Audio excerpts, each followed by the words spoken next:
Inner transformation, metamorphosis of love. Metamorfosis de amor, transformación interior.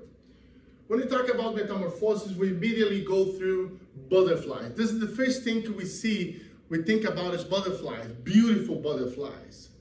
But how hard it is to become a butterfly. How painful it can be and suffer that transformation to become that beautiful being, that beautiful butterfly. We all look in our lives for a better self-esteem, acceptance, emotional balance. We're looking for belonging. We're looking for success. We're looking for better relationships. We're looking for happiness. But to get there is not easy. And we need to have a transformation. That transformation, we're going to go metamorphosis of love. And today I'm going to share with you 5 dimensions of that metamorphosis that we all endure to get to the prize, to get there and find that happiness and really feel plenty and accomplished with the best we can in life. I want to share 5 dimensions, and those 5 dimensions for us to understand, get through this, we need to go deeper. And if you go deeper, I'll go deeper. So tonight, I'm going to be sharing with you all, not only my knowledge, but also my personal experience. For the first time, I want to share something that happened to me. And not only me today will be with you, but also even when you can't see him, my brother will be here. My brother is my person. You know, one of the greatest love of my life. And he will be here. He's 4 years younger than me, and he'll be here today participating because that story has a lot to do with him.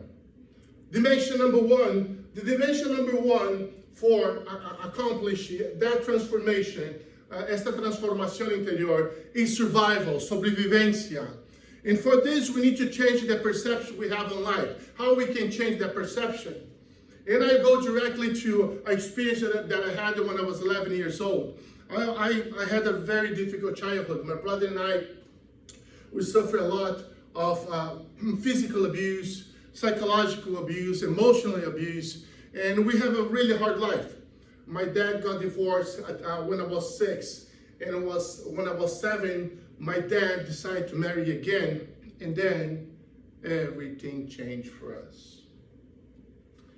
Then our lives became a nightmare. And I remember like it was yesterday, at that point my dad was working in a building.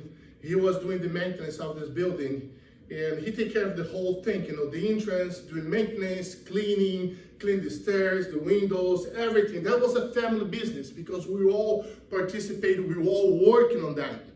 And that was a 10th floor building in downtown Curitiba, South Brazil. And that was probably the worst time of my life. And I remember being 11 years old, and I was so tired. I was at that point that I couldn't go anymore. I was so upset, I was so sad, I was suffering so much that I was ready to quit. And for you guys to understand the story, the people that work in that building, normally they receive a house that they can leave. So they can live in the building, so he can be 24/7, take care of the building. In our case, the house was on top of the building, it's actually on the roof. Imagine a house on the rooftop, you know, and we have a big deck, you know, and you had those container walls, like 3 feet container walls. That's where my brother and I sometimes would play. When we were allowed to play, we would play. And I remember that day I was so upset and I was so sad, I was ready to quit. I was ready, I was so tired. Imagine 11 years old feeling that tired. And I know many of you know the feeling to feel tired. So I was sitting on the container walls, my legs hanging outside, right? And I was ready to jump. And I remember like my brother opened the door from the kitchen to the deck. And I remember when he came, "What are you doing?" he asked. And I said, "Brother, I can't anymore. I'm so sad, I'm so upset. And my life has no meaning, no sense. Nobody loves me. I'm ready to quit. There's no sense to live. Life means nothing to me." And I remember my brother looking at me with his big eyes. And he didn't say a word. He just came. he sit on top of the building, on top of the containing wall, just right next to me, also with, with his legs hanging, just like me. How are we responsible? But there we are, the two boys. And he said, if you jump, I jump. I can't explain what I felt that day, but it changed everything for me in my life. I was so mad at him. I was so upset. Saying, you cannot do that. You're really important. You need to be happy. You need to be the life for yourself. You're going to be someone someday. You have to survive. You're a great kid. You cannot do that to me. And then I got it. All the words that I was telling him, I was telling to myself. And then for the first time in my life, I understood, that I was important for someone. And someone was important for me. That I have the duty to survive, and I had to survive. That was the point of my life that I changed my perception, and I stopped being a victim, and I start to be a warrior. I became a survivor. That day, my life changed. That's the first and most important dimension. Sometimes it's not about being happy or accomplishing something. Sometimes you're going through something difficult in your life. The only thing that you need is survive. The next step. Dimension number 2. When you go into those things, you go through a second dimension, this adaptation, adjustment, how you adjusted yourself, and you start creating a sense of belonging. You start empowering your emotional intelligence, and you start using whatever tools you have, around you to make your life a little easier or a little bit better. This is adaptation. When you start learning how to survive and then adjust and adapt, and how I can take the best of this situation. Once we're at that, we go to dimension number 3. Dimension number 3 is about maturity, amadurecimiento. Pasamos de la adaptación al amadurecimiento. Now from adaptation to maturity. And you start growing, you start having knowledge. Your life's changing, things are changing. They don't have so much power in you anymore. And you start growing with yourself in the relation. You have a breakup, now you have more control. You're not as much sad as you were before. You start seeing things in a different way, and you see that everything's for you to grow. And this is the time for you to go to that dimension. I recommend 3 keys. The first one, feel proud of who you are. Number 2, forgive yourself, others, and the universe. And number 3, believe. Believe that you can do it. Believe that you can make it. That's important. Believe is part of this. When you believe, that means that you acquire maturity in your life. I can understand you don't trust the social system, the politicals, but not believing yourself, that I cannot take it. You have to believe that you can do it. And then it's the time to look at the mirror, the broken mirror, the one with your failures, with your scars, with your difficulties, with your limitations. And you see, those are my limitations, right? Yes, this is my life. This is what I suffered. This is what I endured. That made me stronger. And then you look at the nice mirror, not the broken mirror anymore, at the nice mirror, and you say, okay, now I'm stronger. And I'm proud of who I am. And I can build myself. I can get anything I want. I can get my dreams. I can accomplish my goals. This is maturity and amadurecimiento. And then we go to the next phase, that's enlightenment. Enlightenment, we start receiving that information. You start growing as a person. It's like Oprah used to say in her show, those aha moments. You start understanding things, why things happen, and why was the reason that those things happen to you. And you start changing your beliefs. And you create, a system of values, principles, and beliefs that make, set the pathway for you to accomplish and be successful in life. Whatever you want to be, whatever you're looking for.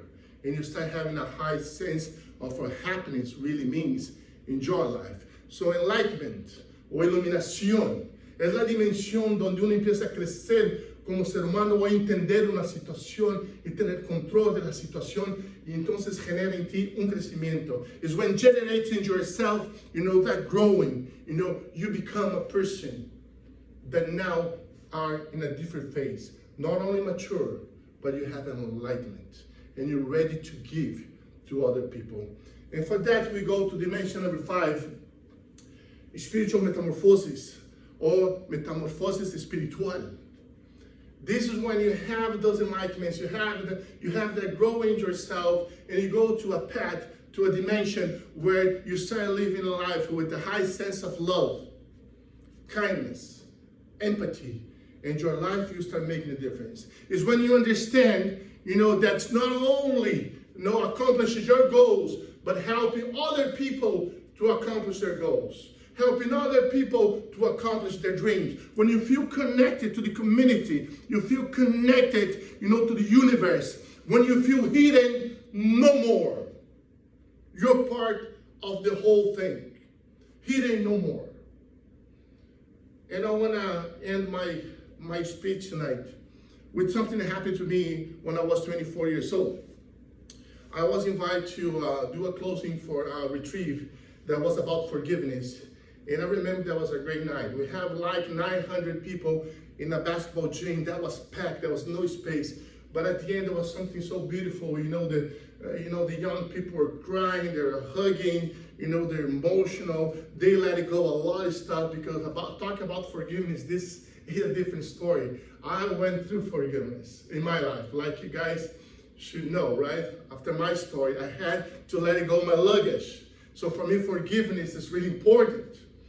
And that was a beautiful night. But in my mind, I start creating some doubts. Is that real? It's not only emotional. Maybe they just felt emotional.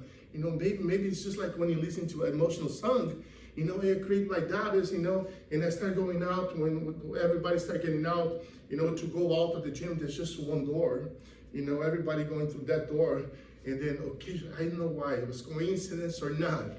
Or it was the universe, it was God. But when I was crossing that door, I see that girl going down. She lost consciousness, like a 14-year-old girl. I could grab her right away. She was just right next to me. And before she hit the ground, I grabbed her in my arms, right? And I took her to the infirmary. And then we got her in a bed.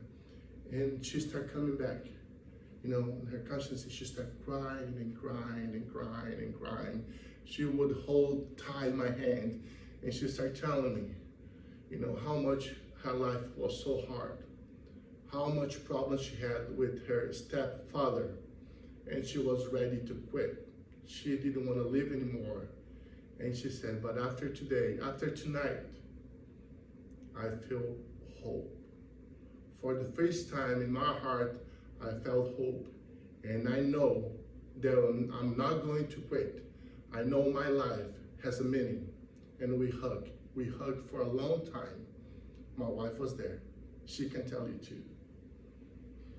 And when I was hugging her, I could understand the full circle coming to my life. It was at that point in my life that I felt the circle coming complete. And I remember, my 7-year-old brother making a difference in my life. How much wisdom in a 7-year-old boy making that difference in my life. Full circle. And that night, that was my chance to make a difference. Escondido, hidden no more.